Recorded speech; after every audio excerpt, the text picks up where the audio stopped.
সালে কোটা সংস্কার আন্দোলনে ঢাবি উপাচার্যের বাসভবনে অগ্নিসংযোগ ও ভাঙচুরের ঘটনায় মিথ্যা মামলায় অভিযুক্ত গণ অধিকার পরিষদের সাধারণ সম্পাদক মোহাম্মদ রাশেদ খান ঘটনার সুষ্ঠু তদন্তে শাহবাগ থানায় মামলা দায়ের করেছেন।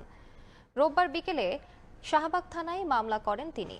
শেখ হাসিনাকে কটূক্তি করা এবং অগ্নিসংযোগের দুটি মিথ্যা মামলায় তাকে গ্রেফতার করে 15 দিন শারীরিক ও মানসিক নির্যাতন চালানো হয় বলে জানান রাশেদ।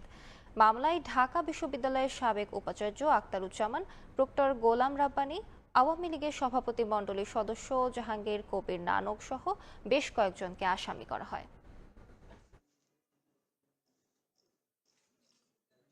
বিশ্ববিদ্যালয় প্রশাসনের পক্ষ থেকেই মামলাটি করা হয়েছিল। সেই সময়কার ভিসি, প্রক্টর সহ বিশ্ববিদ্যালয়ের প্রশাসন তারা একটিবারের জন্য বলেনি রাশেদ খান এই মামলার আসামি নন।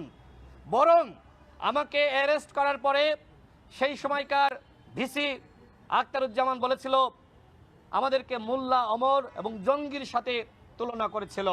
আমরা এজাহার গ্রহণ করেছি। আমরা এটা পরবর্তী যে আইনগত কার্যক্রম মামলা রুজু হচ্ছে এবং আমরা এটা তদন্ত করে আইনগত ব্যবস্থা গ্রহণ করব।